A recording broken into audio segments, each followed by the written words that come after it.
Qu'est-ce que je peux dire en introduction? Bon, il faut toujours faire des tas de remerciements. Alors, je vous remercie tous. Je suis très content que vous soyez là. Voilà.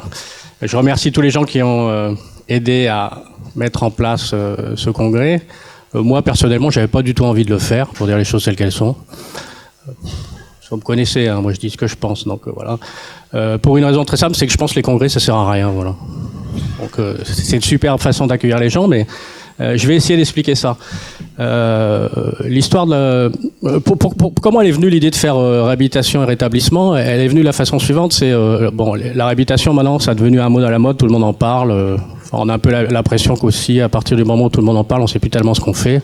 Moi, je suis un grand puriste. Je reste sur les principes qui ont été érigés il y a plus de 20 ans sur ce que c'est la réhabilitation. Et dans l'idée de la réhabilitation, il y avait une chose qui est très importante pour moi, c'était l'idée de la déprofessionnalisation, c'est-à-dire on est à peu près au niveau lorsqu'on travaille avec les gens et on est professionnel dans l'action, mais pas professionnel dans la relation.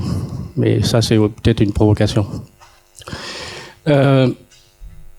Pour moi, c'est un grand échec, la réhabilitation, même s'il y a beaucoup de gens qui viennent écouter ce que c'est la réhabilitation. En 20 ans de travail, j'ai réussi à convaincre un médecin. Donc, si je fais un peu le bilan de mon activité personnelle, c'est un peu égal à zéro, parce que normalement, j'aurais dû réussir à convaincre plus de médecins. D'un autre côté, ça me rassure aussi, parce que j'ai toujours pensé que la réhabilitation, c'était pas les affaires des médecins. Voilà. Et j'ai aussi longtemps pensé, je continue à penser que ce qui fera changer le soin des personnes qui souffrent de troubles mentaux, c'est lorsqu'elles seront, alors là je vais le dire de façon très provocante, débarrassées de l'asile et des psychiatres. Et j'entends par asile pas seulement les murs, hein. Je pense par exemple, je veux dire, comme c'est filmé, ça passera une fois de plus sur Internet et je vais me faire des copains. Je pense que le secteur psychiatrique et l'organisation de la psychiatrie en France et dans le monde, la pensée psychiatrique, c'est une pensée asilaire qui empêche le rétablissement. Voilà. Et que un des moyens de pouvoir permettre aux patients qui souffrent de troubles psychiques de se rétablir, c'est de pouvoir sortir du psychiatre et de son environnement. Moi, par exemple, je suis un grand malade mental. Je connais la maladie mentale dans ma famille. J'en souffre moi-même. Mes enfants en souffrent, malheureusement. Et je suis un bon exemple de rétablissement, puisque j'ai finalement utilisé le fait de souffrir de la maladie mentale pour me retrouver dans une position dans laquelle je pouvais aider un peu à faire que les choses changent. Voilà. Alors, l'idée générale de ce congrès, c'est l'idée suivante, c'est je remercie les gens qui sont venus parler. J'ai beaucoup d'estime pour tous les gens qui parlent. C'est très rare que je dise des choses pareilles, mais c'est la vérité. Moi, en général, je dis ce que je pense. J'ai beaucoup d'estime pour eux parce que ce sont des gens engagés, qui ont des points de vue qui sont pas, vous savez, tout comme on entend partout. Là, il suffit de mettre un petit costume, une cravate et de parler correctement, comme ça on a l'impression que tout va bien. Moi, c'est un truc qui me va pas du tout, ça. Je pense que c'est des gens qui sont engagés dans leur action quotidienne, qui sont des gens d'action, qui chacun dans leur coin ou dans leur région ou dans leur pays essayent de promouvoir une certaine idée de ce que c'est la santé mentale actuellement. Vous n'êtes pas sans savoir que tout ça, ça expose à certaines difficultés. Quand j'ai préparé l'introduction, je m'étais dit que j'allais projeter tous les commentaires que j'avais trouvés dans la presse sur l'introduction des pères aidants à l'assistance publique de Marseille. Et puis après, je me suis dit que j'allais pas le faire parce que c'était trop facile. Voilà.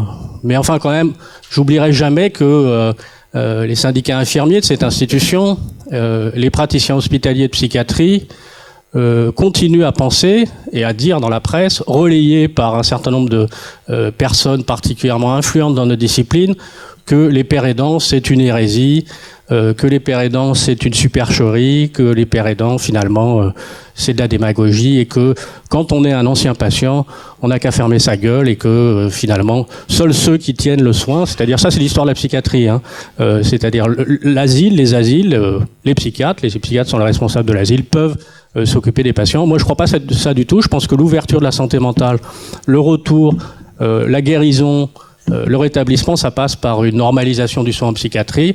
Quand vous êtes confronté à l'univers psychiatrique, vous voyez tout de suite que ça ressemble à rien d'autre que vous avez jamais pu voir dans votre vie. Si vous souffrez de n'importe quelle infection, eh ben vous vous rendez compte, par exemple, que dans le sida, en cancérologie, la part accordée aux associations, aux aidants et aux personnes souffrant de la maladie, elle est 1000 fois plus grande qu'en psychiatrie. Le grand problème de la psychiatrie, c'est le régime de la terreur, c'est la question de est-ce que quand on est fou, c'est-à-dire fou au sens de la psychiatrie, on est un aliéné, c'est-à-dire qu'on a perdu totalement ou en partie, c'est la vraie litote de la psychiatrie, sa capacité de discernement. Moi, je pense pas du tout. J'ai jamais pensé ça. Peut-être que je suis un malade mental délirant, mais je pense pas du tout ça. Je pense que si on veut un peu modifier le pronostic et la survie des gens, il faudra qu'on change peut-être les relations avec les différents partenaires. Alors, je vais juste terminer en disant pourquoi je pense que ça sert à rien un congrès. Je vais le dire très brutalement. Il y a 2 ans, on avait organisé un congrès. J'avais une autre idée parce que je reste totalement convaincu de ça, qui est que la psychiatrie, ça doit sortir de la psychiatrie pour revenir vers la médecine générale, dans lequel on avait choisi comme thème est-ce que la santé et la réhabilitation, ça a quelque chose à voir. Je vois qu'aujourd'hui, il n'y a rien qu'à changer. Je m'explique. Lorsque je le dis tout le temps, puis je le redis à chaque fois, c'est bien beau de se rétablir, de se réhabiliter. Le problème, c'est quand vous continuez à avoir une espérance de vie qui est toujours diminuée de 20 ans, vous mourrez 20 ans plus tôt que les autres et rétablis. Dans mon propre service, même si je passe ma journée à essayer de penser qu'il faut faire autrement, plusieurs fois par an, on a des patients qu'on suit depuis des années, qu'on a rétablis, qui se sont rétablis, et qui meurt à 40 ans d'un infarctus du myocarde, alors que on connaît tous les déterminants des infarctus du myocarde. Donc ça reste pour moi une grande question, c'est comment on peut faire que finalement on passe de la médecine traditionnelle à la santé, qu'à côté de la question de la psychiatrie, de la maladie mentale, on essaye de promouvoir la santé des gens qui sont affublés du sobriquet de malades mentaux. Voilà.